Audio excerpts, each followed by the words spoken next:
മുഖത്താലി ഭാഗം 47. മനുവും ആൽഫിയും മിഥുനും ഒന്നും വിശ്വസിക്കാൻ പറ്റാതെ മിഴിഞ്ഞ കണ്ണുകളോടെ കിരണിനെ തന്നെ നോക്കി നിന്നു. ശരിക്കും കല്യാണ ചെറുക്കനെ പോലെ തന്നെ ഒരുങ്ങി നിൽക്കുന്ന കിരൺ മണ്ഡപത്തിലേക്ക് കാലെടുത്ത് വെക്കുമ്പോൾ തന്നെ മൈഥിലിയുടെ 3 സഹോദരന്മാരും അവനെ മണ്ഡപത്തിലേക്ക് ആനയിച്ചു. കിരൺ നിറഞ്ഞ ചിരിയോടെ അവൻ്റെ അച്ഛനും അമ്മയ്ക്കും സച്ചുവിനുമൊപ്പം മൈഥിലിയുടെ അടുത്തേക്കിരിക്കുമ്പോൾ കിരൺ അവളെ ഒന്ന് പാളി നോക്കി.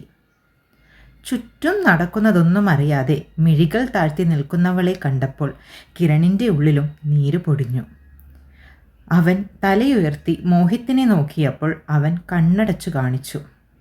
കിരണിൻ്റെ കണ്ണുകൾ പിന്നീട് നീണ്ടത് തൻ്റെ സുഹൃത്തുക്കൾക്ക് നേർക്കാണ്. കിളി പോയ പോലുള്ള അവന്മാരുടെ നിൽപ്പ് അവനിൽ ചിരി വിരിയിച്ചു. അടുത്തു നിൽക്കുന്ന സച്ചുവിനെ അവന്മാരെ വിളിച്ചു കൊണ്ടുവരാനായി കണ്ണ് കാണിച്ചു കിരൺ. സച്ചു ചിരിയോടെ തലയാട്ടിക്കൊണ്ട് പന്തലിൽ നിൽക്കുന്ന മൂവർക്കും അരികിലേക്ക് നടന്നു. മണ്ഡപത്തിലേക്ക് വാ മൂന്നാളും, മനുവിൻ്റെ കയ്യിൽ വലിച്ചുകൊണ്ട് മൂവരോടുമായി പറഞ്ഞവൾ. ഇവിടെ ഇപ്പം എന്താ നടക്കുന്നേ?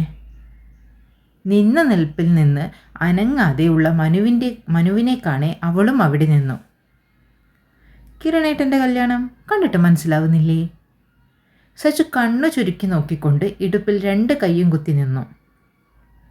അതെങ്ങനെ? മിഥുൻ സച്ചുവിനെ നോക്കി.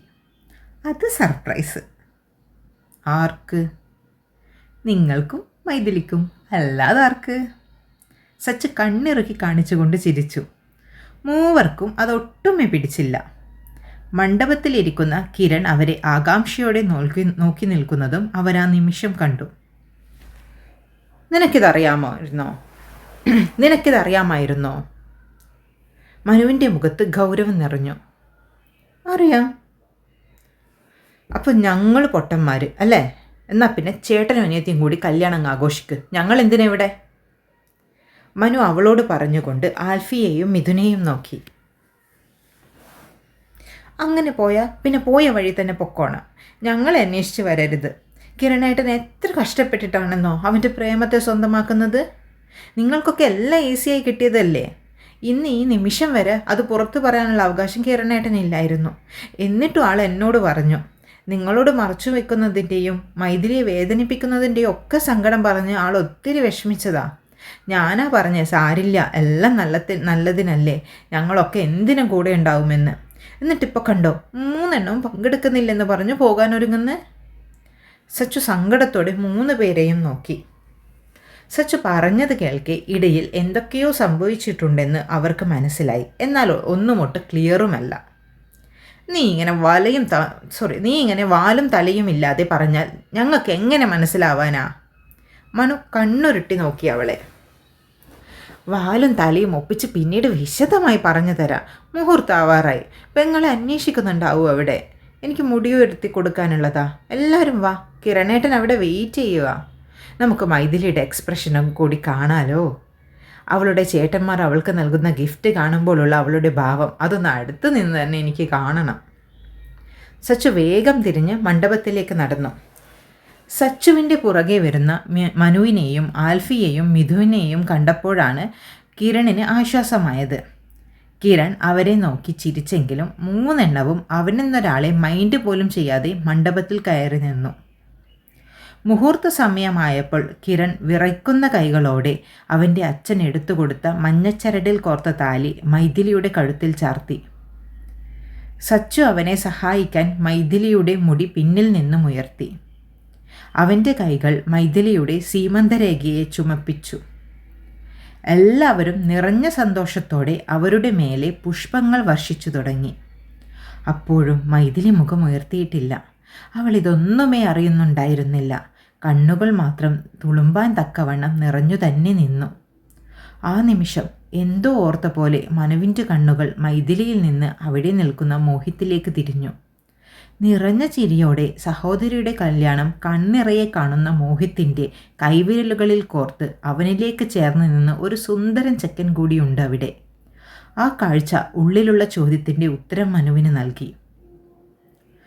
ദാ മോളെ, ഈ മല ചെറുക്കനിട്ട് കൊടുക്ക്. തല കുമ്പിട്ടിരിക്കുന്ന മൈഥിലിയുടെ കൈകളിലേക്ക് അവളുടെ അമ്മാവൻ ഒരു സ്വർണ്ണമാല വെച്ചു കൊടുത്തു. വിറയ്ക്കുന്ന കൈകളാൽ ആ മാല വാങ്ങി കണ്ണുകൾ ഉയർത്തി കല്യാണപ്പയ്യൻ്റെ ഭാഗത്തേക്ക് തിരിഞ്ഞവൾ ചിരിയോടെ അവളെ നോക്കി നിൽക്കുന്ന കിരണിനെ കാണെ നിശ്ചലമായിപ്പോയി. കൈകൾ ഉയർത്തിപ്പിടിച്ചതിൽ നിന്ന് പിന്നെ നീങ്ങാതെ കണ്ണുകൾ പെയ്തുകൊണ്ട് അവനെ തന്നെ നോക്കി നിൽക്കുന്നവളുടെ കൈകൾ പിടിച്ച് ആ മാല അവൻ തന്നെ കഴുത്തിലിടിയിപ്പിച്ചു. എല്ലാവരുടെയും കണ്ണുകൾ മൈഥിലിയിലാണ്. അനങ്ങാതെ ഞെട്ടിയുള്ള അവളുടെ ഇരിപ്പ് കാണെ ചുറ്റുമുള്ളവരുടെ ചുണ്ടിൽ ചിരി വിരിഞ്ഞു. മിഥു, എങ്ങനെയുണ്ട് സർപ്രൈസ്? മിഴിഞ്ഞ കണ്ണുകളോടെ കിരണിനെ തന്നെ നോക്കി നിൽക്കുന്നവളുടെ അടുത്തേക്ക് ചെരിഞ്ഞ് പതുക്കെ ചോദിച്ചവൻ. ആഞ്ഞ കൈവീശി അവൻ്റെ കരണം പുകച്ചൊന്ന് പൊട്ടിച്ചു മൈഥിലി. അപ്രതീക്ഷിതമായുള്ള ശക്തമായ അടിയിൽ കിരണിൻ്റെ കവിള് പുകഞ്ഞുപോയി. തീക്ഷ്ണമായ കണ്ണുകളോടെ അവനെ നോക്കുന്ന മൈഥിലിയെ കാണെ ദയനീയ മുഖത്തോടെ മൈഥിലിയുടെ ചേട്ടന്മാരെ നോക്കി കിരൺ. മൂവരും അവന് കിട്ടിയ അടിയിൽ പേടിച്ച് സ്വന്തം കവിളിൽ കൈവച്ച് നിൽപ്പുണ്ട്. അടുത്ത ഊഴത്തിന് വേണ്ടി വെയിറ്റ് ചെയ്ത് നിൽക്കുന്നവരെ കാണെ ആൽഫി പൊട്ടിച്ചിരിച്ചുപോയി. ഇപ്പോഴാണ് ശരിക്കും സർപ്രൈസ് കിട്ടിയതല്ലേ മിഥുനെ? മനുവേ, നമ്മൾ ഓങ്ങി വെച്ചത് അവളങ്ങ് കൊടുത്തു തീർത്തു. പിന്നീടുള്ള ചടങ്ങുകളൊക്കെ കിരൺ വേദന കടിച്ചമർത്തിയാണ് ചെയ്തു തീർത്തത്. മൈഥിലിയാണെങ്കിൽ അതീവ ദേഷ്യത്തിലും. അത്ര നേരം ചിരിച്ചിരുന്ന അവളുടെ സഹോദരങ്ങൾ പിന്നെ മൈഥിലിയെ പേടിയോടെ നോക്കിയിരുന്നു. അതുവരെ മുഖം കനപ്പിച്ച് വെച്ചിരുന്ന മനുവും ആൽഫിയും മിഥുനും നിറഞ്ഞ ചിരിയോടെയാണ് പിന്നെയുള്ള ഓരോ ചടങ്ങും അറ്റൻഡ് ചെയ്തത്. ഫോട്ടോ എടുപ്പ് തുടങ്ങിയതോടെ പിന്നെ ഓരോരുത്തരായി അവരുടെ കൂടെ ചെന്നു നിന്ന് തുടങ്ങി. മൈഥിലി ആരെയും ശ്രദ്ധിച്ചില്ല. കൂടെ നിൽക്കുന്നവനെയോ വന്നു നിന്ന് പോകുന്നവരെയോ ആരെയും. ഫോട്ടോഗ്രാഫർ പറയും പോലെ എല്ലാം അവൾ പോസ്റ്റ് ചെയ്യുന്നുണ്ട്. ചിരിക്കാൻ പറയുമ്പോൾ ചിരിക്കും, ചേർന്ന് നിൽക്കാൻ പറയുമ്പോൾ നിൽക്കും. അതിനപ്പുറം ഒരടുപ്പവും ആരോടും കാണിച്ചില്ല. എല്ലാം കണ്ട സച്ചുവിലും ചെറുതല്ലാതൊരു പേടി തുടങ്ങി. താനും എല്ലാം അറിഞ്ഞിരുന്നത് മൈഥിലി അറിഞ്ഞാൽ.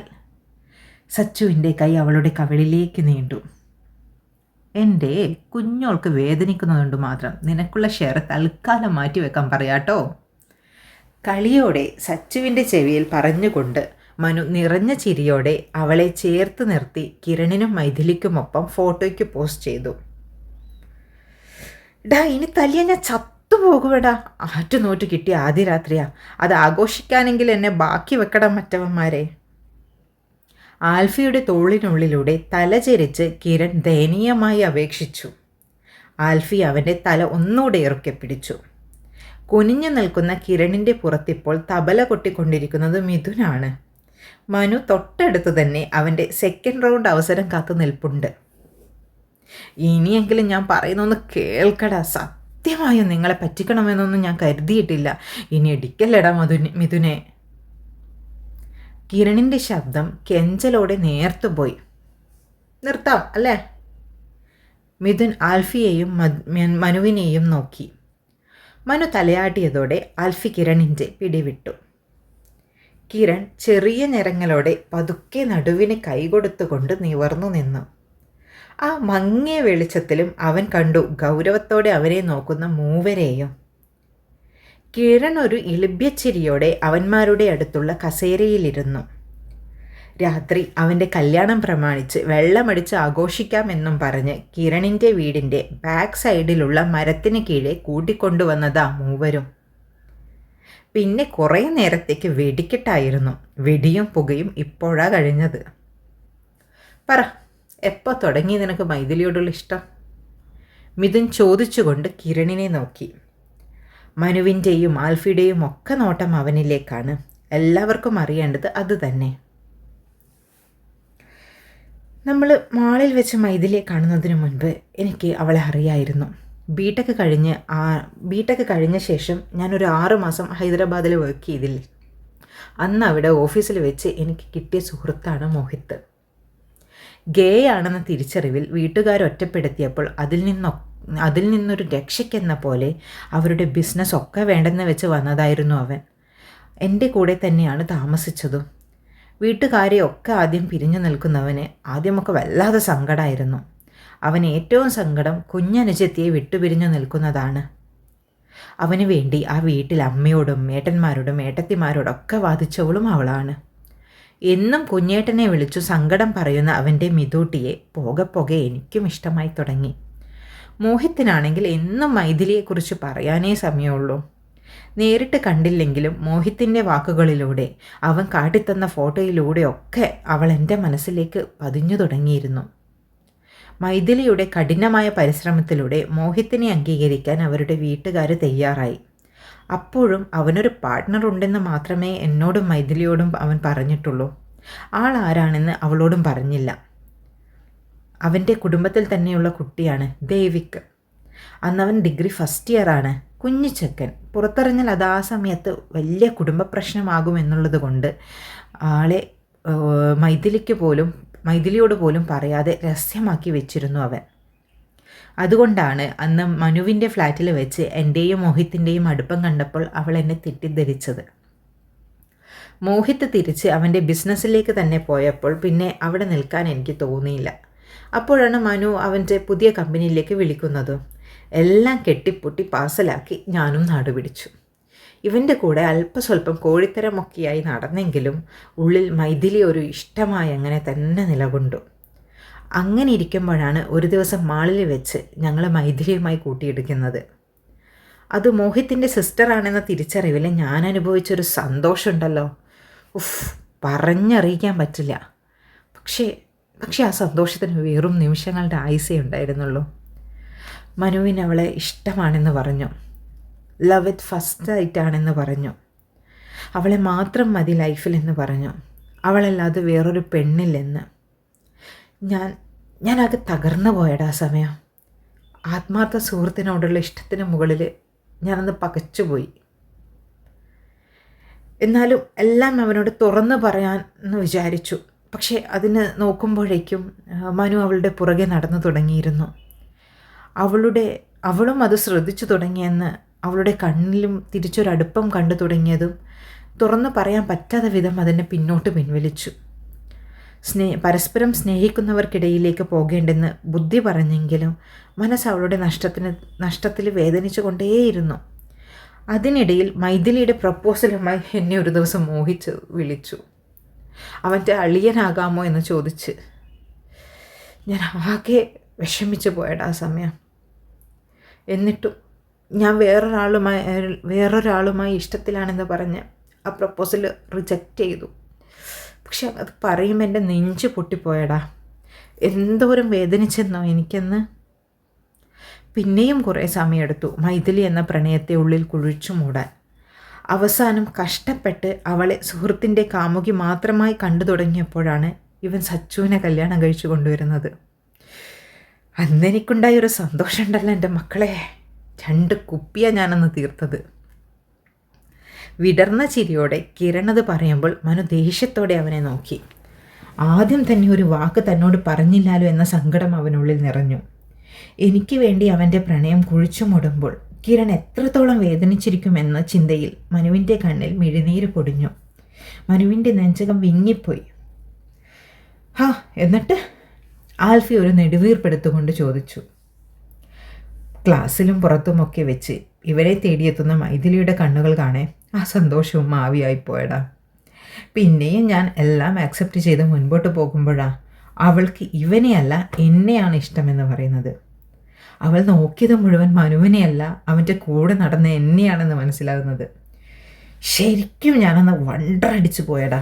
അന്നെനിക്കുണ്ടായൊരു സന്തോഷം എൻ്റെ അമ്മോ പറഞ്ഞറിയിക്കാൻ വയ്യ. അവളുടെ പ്രണയം ആക്സെപ്റ്റ് ചെയ്യണമെന്ന് തന്നെ തീരുമാനിച്ചിരുന്നതാ. അതിനിടയിലാണ് വീണ്ടും മോഹിത്തും അവൻ്റെ ബ്രദേഴ്സും എന്നെ കാണാൻ വരുന്നത്. മൈഥിലി എൻ്റെ കോളേജിലാണെന്ന് അവർക്കറിയാം. കുറച്ചു നാളായി ഉൾവെലിഞ്ഞു നിൽക്കുന്ന മൈഥിലിയെ കാണെ കുറേ തവണ അവളോട് കാര്യം ചോദിച്ചെങ്കിലും അവൾ അവരോടൊന്നും വിട്ടു പറഞ്ഞിരുന്നില്ല. കോളേജിൽ അവൾക്ക് എന്തെങ്കിലും പ്രശ്നമുണ്ടോ എന്നറിയാനുള്ള വരവായിരുന്നു അത്. അന്ന് അവരോട് ഞാൻ എല്ലാം തുറന്നു പറഞ്ഞു. എല്ലാം അറിഞ്ഞാൽ അവളെ എനിക്ക് തരുമെന്ന് ഞാൻ കരുതി. പക്ഷേ അവിടെ എനിക്ക് തെറ്റി. സുഹൃത്തിന് വേണ്ടി ഒരിക്കൽ അവളോടുള്ള പ്രണയം ഉപേക്ഷിച്ച ഞാൻ വീണ്ടും സുഹൃത്തിന് വേണ്ടി അവളെ വേണ്ടെന്ന് വെക്കില്ലേ എന്ന് പറഞ്ഞുകൊണ്ട് അവർ അത് തള്ളിക്കളഞ്ഞു. എൻ്റെ ഉള്ളിൽ ഒരല്പമെങ്കിലും അവളോട് ആത്മാർത്ഥ സ്നേഹമുണ്ടെങ്കിൽ എൻ്റെ ഇഷ്ടം അവളോട് തുറന്നു പറയരുതെന്ന് അവർ പറഞ്ഞു. എന്നെപ്പോലെ ഒരാളെയല്ല അവരുടെ സിസ്റ്റർ ഡിസേർവ് ചെയ്യുന്നതെന്ന്. അവരെ കുറ്റം പറയാനും പറ്റില്ലല്ലോ. തെറ്റല്ല എൻ്റെ ഭാഗത്ത് തന്നെയാണ്. ശരിക്കും അവളെ ഞാൻ ഡിസേർവ് ചെയ്യുന്നില്ലെന്ന് എനിക്ക് തന്നെ തോന്നി. ഉള്ളിലുള്ള പ്രണയം പറയാനാവാതെ ഞാൻ മൈഥിലിക്ക് മുൻപിൽ മുഖം തിരിക്കുമ്പോൾ അവളെക്കാൾ ഏറെ ഞാൻ വേദനിച്ചിരുന്നു. അവളുടെ കണ്ണുനീരും നിങ്ങളുടെ ഭാഗത്തുള്ള പ്രഷറും ഒക്കെയായി ഞാൻ ആകെ ഭ്രാന്ത് പിടിച്ച അവസ്ഥയിലായിരുന്നു ആ സമയത്തൊക്കെ. അതിനിടയിലാണ് അവൾ അനിലിന് സംസാരിക്കുന്നതൊക്കെ കേൾക്കുന്നത്. അവളുടെ ആകെ ഭയന്നുള്ള നിൽപ്പിൽ ഞാൻ ആകെ തകർന്നു പോയടാന്ന്. അവളെ സംരക്ഷിക്കാൻ കൂടി പറ്റിയില്ലെങ്കിൽ പിന്നെ ഞാൻ എന്തിനാ? അതാ അവളെ അവളുടെ സഹോദരന്മാരുടെ അടുത്തേക്ക് ഞാൻ മാറ്റിയത്. അതോടെ പക്ഷേ അവരുടെ ബുക്കിൽ എൻ്റെ പേരിൽ ഒരു ഗുഡ് മാർക്ക് വീണു. നിറയെ ബാഡ് മാർക്കുകൾ മാത്രം രേഖപ്പെടുത്തിയ ബുക്കിൽ ഒരു ഗുഡ് മാർക്ക്. അത് ശരിക്കും എൻ്റെ ലൈഫിൽ ഒരു പിടിവള്ളി തന്നെയായി മാറി. ഹൈദരാബാദ് എത്തിയ ശേഷം എപ്പോഴും ദുഃഖത്തോടെ ഇരിക്കുന്ന സഹോദരിയെ കാണെ കാരണമറിയുന്ന ഏട്ടന്മാർ അവൾക്ക് വിവാഹാലോചന നോക്കി തുടങ്ങി. നല്ലൊരെണ്ണം അവർ തിരഞ്ഞെടുത്തപ്പോൾ മറുത്തൊന്നും പറയാതെ നിറഞ്ഞ മിഴികളോടെ എല്ലാം തലയാട്ടി സമ്മതിക്കുന്ന അനിയത്തിയെ കാണെ ചെറുതായിട്ട് അവരുടെ ഉള്ളിൽ ചലനം വന്നു തുടങ്ങി. അപ്പോഴാ മോഹിത് അറിയുന്നത് അവൻ്റെ പാർട്ട്ണർ ഞാനാണെന്ന തെറ്റിദ്ധാരണയിൽ അനിയത്തി എന്നെ അവനായി വിട്ടു നൽകിയതാണെന്ന്. അതോടെ മോഹിത്തിന് വല്ലാതൊരു സങ്കടമായി. അവൻ ഏട്ടന്മാരുടെ പുറകെ നടന്ന് ഏകദേശം ഉറപ്പ് കൊടുക്കലിൻ്റെ വക്കിലെത്തിയ ആ ആലോചന വേണ്ടെന്ന് വെപ്പിച്ചു. എനിക്ക് വേണ്ടി കുറേ അവൻ റെക്കമെൻഡ് ചെയ്തു. അവസാനം അവർ സമ്മതിച്ചു. പക്ഷേ ഒരു ഡിമാൻഡ് മാത്രം വെച്ചു. ആരുടെയും സഹായമില്ലാതെ സ്വയം തോന്നി മൈഥിലി കിരണിനെ വേണമെന്ന് അവരോട് പറയണമെന്ന്. അതുവരെ ആരോടും ഒന്നും പറയരുതെന്ന്. അതുകൊണ്ട് തന്നെ മോഹിത് ഇത് എന്നോട് പോലും ആ സമയം പറഞ്ഞിരുന്നില്ല. കുറച്ചു മാസങ്ങൾ അവർ കാത്തിരുന്നെങ്കിലും അവളൊന്നും ആരോടും പറഞ്ഞില്ല. അവസാനം ഏട്ടന്മാർ തന്നെ മുട്ടുമടക്കി. ഞങ്ങളുടെ കല്യാണം നടത്താൻ അവർ തീരുമാനിച്ചു. അവളുടെ ഏട്ടന്മാർ എൻ്റെ വീട്ടിൽ വന്ന് വീട്ടുകാരുമായി എല്ലാം സംസാരിച്ചു. അവർ പരസ്പരം വാക്കും കൊടുത്തു. അത്രയും കൊഞ്ചിച്ചും ലാളിച്ചും വളർത്തിയ സഹോദരന്മാരോട് മനസ്സ് തുറക്കാത്തതിനുള്ള ശിക്ഷയായി അവളോട് കല്യാണ ചെറുക്കൻ ഞാനാണെന്ന് അവർ മറച്ചു വെച്ചു. എനിക്കും കിട്ടി പണി. എൻ്റെയും അവളുടെയും കല്യാണമാണെന്ന് ആരോടെങ്കിലും പറഞ്ഞാൽ ഈ കല്യാണ ആലോചന അപ്പോൾ തന്നെ ബ്രേക്ക് ചെയ്യുമെന്ന്. അത് മോഹിത് എനിക്ക് തന്ന പണിയാണ്. നിങ്ങളുടെ കയ്യിൽ നിന്ന് ഇതുപോലെ ഞാൻ നിന്ന് കൊള്ളാൻ വേണ്ടി. ഒരാഴ്ച മുൻപാണടാ അവരിതൊക്കെ തീരുമാനിച്ചത്. അപ്പോഴാണ് ഞാനും അറിയുന്നത്. നിങ്ങളോട് ഞാൻ ഷെയർ ചെയ്യുമെന്ന് പറഞ്ഞ് മോഹിത് അന്ന് തന്നെ ഓഫീസിൽ നിന്നും ലീവ് എടുപ്പിച്ച് അവൻ്റെ വീട്ടിലേക്ക് കൊണ്ടുപോയി.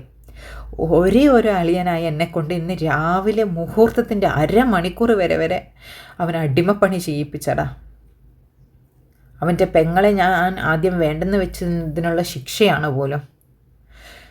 പാവല്ലേ ഞാൻ. എന്നിട്ടും ശിക്ഷ കിട്ടി. ഇനിയും അവളെ കഷ്ടപ്പെടുത്താൻ വയ്യാത്തത് കൊണ്ടാണ് ഞാൻ നിങ്ങളോടൊന്നും പറയാതിരുന്നത്.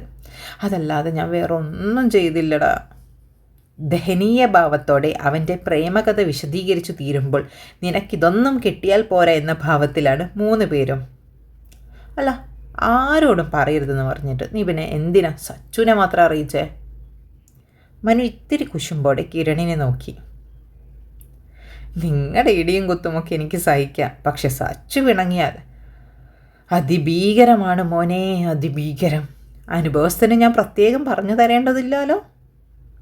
കിരൺ കണ്ണുകൊണ്ട് അല്ലേ എന്ന ഭാവത്തിൽ മനുവിനെ നോക്കി. ആ പറഞ്ഞത് സത്യമായതുകൊണ്ട് മനു പിന്നെ തർക്കിക്കാൻ പോയില്ല. പിന്നെ കുറേ നേരം അവർ പരസ്പരം പറഞ്ഞും ചിരിച്ചും അവരുടെ ലോകത്തായിരുന്നു. അല്ലെങ്കിലും ആത്മാർത്ഥ സുഹൃത്തുക്കളുടെ ഇടയിൽ പിണക്കമൊക്കെ നീർക്കുമിളകൾ പോലെയാണല്ലേ. ഒരു ചേർത്ത് പിടിക്കലിൽ തീരുന്ന പ്രശ്നമേ ഉണ്ടാകൂ അവർക്കിടയിൽ.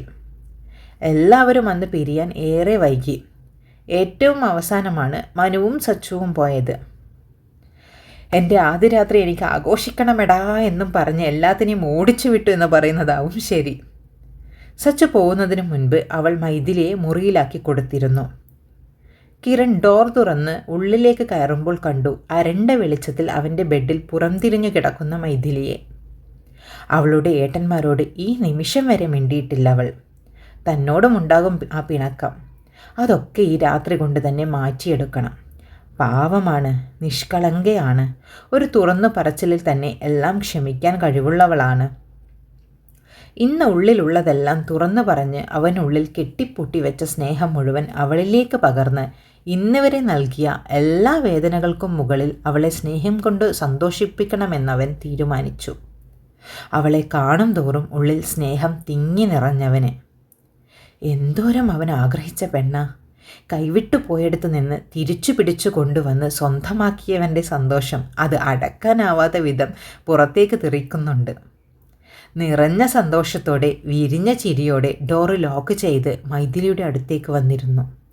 പതിയെ ആ ബെഡിലേക്ക് ചാഞ്ഞു. അവൾ പിന്തിരിഞ്ഞു കിടക്കുന്നത് കൊണ്ട് തന്നെ മുഖം കാണാത്തത് കൊണ്ട് ഉറങ്ങിയോ എന്ന് അറിയാൻ സാധിക്കുന്നില്ല. കിരൺ അവളുടെ ഭാഗത്തേക്ക് ചെരിഞ്ഞുകൊണ്ട് മൈഥിലിയിലേക്കടുത്തു. അവളുടെ ഗന്ധം കിരണിൻ്റെ നാസികയെ തഴുകിത്തലോടി. അവൻ്റെ ഹൃദയം പെരുമ്പറ കൊട്ടി. കിരൺ വിറയാർന്ന കൈ ഉയർത്തി അവന് എതിർവശമായി ചെരിഞ്ഞു കിടക്കുന്ന അവളുടെ കൈക്ക് മുകളിലേക്ക് അവൻ്റെ കൈ ചേർത്ത് വെച്ചു. അതേ നിമിഷം തന്നെ ശക്തമായൊരു തട്ട് കിട്ടി. കയ്യും കൂടെ അവനും താഴെ നിലത്തെത്തി. ചന്തി ഒന്ന് തിരുമ്മി നിലത്ത് നിവർന്നിരിക്കുമ്പോഴേക്കും പില്ലോയും ഷീറ്റും പറന്നു വന്ന് അവൻ്റെ തലയിൽ വീണു. മോളെ മിഥു.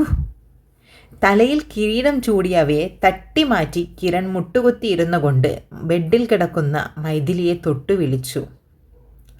ആ സ്പർശനമേറ്റ നിമിഷം തന്നെ വീണ്ടും അതേ വേഗതയിൽ തട്ടിത്തെറിപ്പിച്ചു അവൾ.